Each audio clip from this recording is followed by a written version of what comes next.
to put it bluntly, I think 10,000 troops, particularly the way the Russians have employed troops in a meat grinder offensive, 10,000 troops is 9 days of operations. So, welcome, Admiral. Washington's confirmed the presence of North Korean troops in Russia to join the war in Ukraine. And the American Defense Secretary has described this as very, very serious. And Admiral, he's right about that, isn't he? Well, first, thank you for having me. And yes, Secretary Austin is exactly right. This is a problem.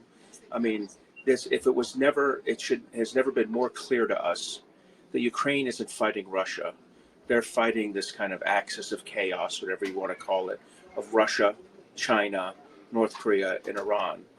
North Korea providing these troops is the latest example, but remember, North Korea has already provided over 3 million rounds of artillery.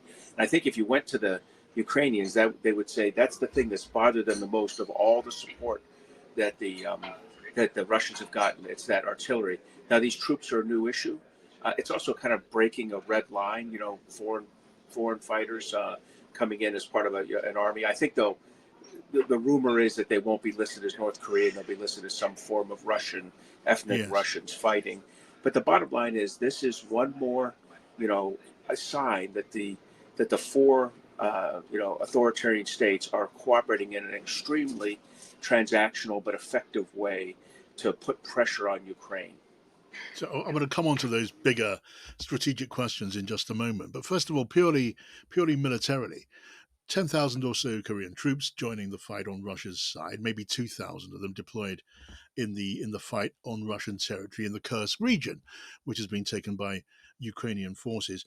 Could that kind of presence make a difference? Could it tilt the balance militarily on the ground in the war?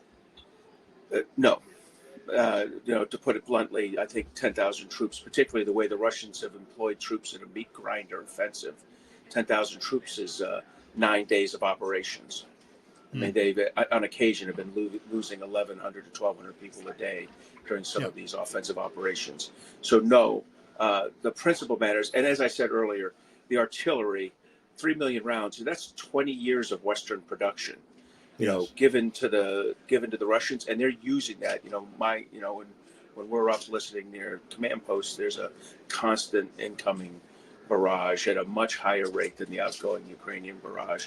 Now, it doesn't Hmm. necessarily have the accuracy or the pinpoint targeting, but still there is a factor in kind of a massive artillery like that. So the North Koreans are making a difference. I don't know that these troops will be a significant Yes. tactical advantage, but it's a strategic signal. Yeah. I mean, look, and is it possible, in your view? I guess we can speculate about this and maybe try to peer into the mind of Vladimir Putin in as far as that is possible. So, given that the number of troops we're talking about is limited in the context of the battlefield as it is at the moment, we know that North Korea has a huge reservoir of military personnel in uniform. Is there a concern that they could be drawn in, battalion, regiment by regiment, until there's a very large presence? Well, I think you've hit on it exactly. It isn't what are these 12,000 mean? It's what if this is the first step in a significant contribution? Because as you mentioned, there are literally more than a million people in North Korea under arms with no actual day-to-day mission. So they could be utilized for this as part of the Russian meat grinder. And he's got challenges, right? He can no longer he's lost the ability to pull prisoners. He's used most of them. He's having trouble, with ethnic minorities. He's already pulled many of them for the draft. Pretty soon he's going to be drafting Slavic kids. So, using these North Korean troops may seem like a blessing to him. In any case, it is also a signal to his people that we have allies. Now, look, this isn't an ally like the United States and the United Kingdom are allies. This is an extremely transactional ally who I wouldn't trust, with my back turned. But they are contributing troops. They are providing artillery, and they've also provided ballistic missile parts and ballistic missiles themselves. Another big factor damaging Ukraine. Right. Now, just widening the picture just a little, what about China? What would China make of Korea's involvement in this way? We know that North Korea is an ally of China, sometimes a slightly uncomfortable ally of China, but they are an ally. And how far would it even suit China to have North Korea being engaged very directly in this way, even though they are giving their own measure of support to Russia? And that's a very interesting question. I'm not sure yet. We're going to have to watch how China responds. Here's what I'll say. China's contribution to the war has been primarily backstopping Russia economically, filling in for oil, natural gas sales when the U.S. and more importantly Western Europe, began to sanction Russia. So they've backstopped the Russian economy, and they've provided some parts. This is a wholly different kind of contribution by the North Koreans, and I think it has to. And unless the Chinese were in on it, and there's no indication that they were, that this is something that would be interesting to them because they really only have two allies. One treaty ally in North Korea. This is China has two allies. One treaty ally in North Korea, and one kind of no limits partnership with Russia. And here the two of them are getting very cozy with each other, possibly without Chinese oversight. Yeah, I mean, well, I mean that is a problem where China is concerned, and one that needs to be watched. Volodymyr Zelensky, the leader of Ukraine, has said this could be a first step to world war. Is that too apocalyptic, or what's your view? Well, listen, he's got to, in his own way, strategically message what a significant issue this is. I don't believe it's a first step towards a world war, but it is a significant thing for if North Korean troops start dying on behalf of a Russian illegal claim to portions of eastern Ukraine. That is a very unique kind of contribution. And he is trying to point out to Europe that, deterrence isn't a selective tool, right? You don't get to say, I'm going to deter China against Taiwan, but I'm not going to deter Russia against Ukraine or Iran against Israel or North Korea against South Korea. Deterrence is a belief by your adversary that you're willing to do something. And if North Korea is willing to do this for Russia, that's the West isn't willing to do the same, then we have a strategic mismatch and one we should really be concerned about.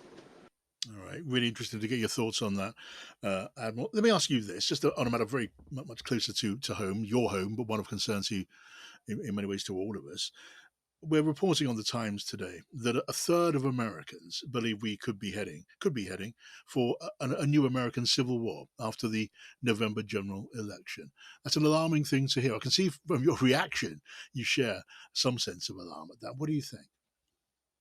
I spent almost 35 years in uniform, defending the right of Americans to have any crazy thought in their head. So I have to be careful as I say this. I believe in the First Amendment.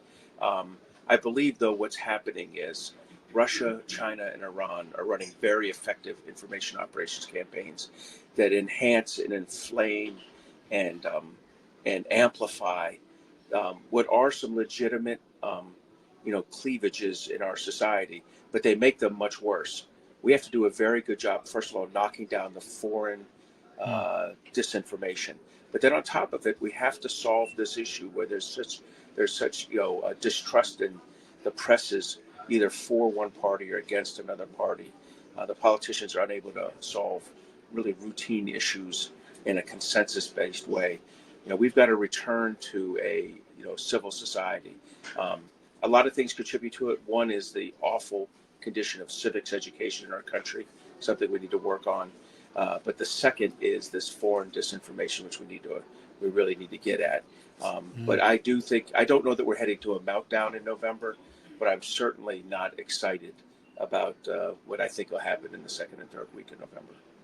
Okay, well, you are concerned, and when you look at what's going on in the U.S. presidential election, and you see some of your fellow senior American military commanders, General Kelly, General Mattis, I spoke yesterday to General Breedlove, and all sharing the view that it was fair to describe Donald Trump as a fascist, and Kamala Harris has used the very same term, endorsed that herself. Is that inflammatory, or is that justified in your view? So I'd break this up into two groups. Like the vast, vast, vast majority, 99% of generals and admirals, when they retire, should stay out of the business of commenting on this. And if they want to run for office, they can run for office, but they should stay out of the business. The one exception is generals that go into a cabinet or go to, work for a White House and develop a very specific opinion about a president's leadership style. So in the case of General Mattis and General Kelly, as much as, I'm uncomfortable that they're making these comments, the truth is I think they're in a different condition than all the other generals and admirals because they were the Secretary of Defense and the Secretary of Homeland Security and eventually Chief of Staff for the president, and therefore for President Trump. Therefore, their assessment of him is a valid point of discussion. I think all the rest of us should keep our mouths shut unless we decide to run for office, then you can run for office and say whatever you want. Okay, for that comment, Admiral Montgomery, good to talk to you. Thank you so much.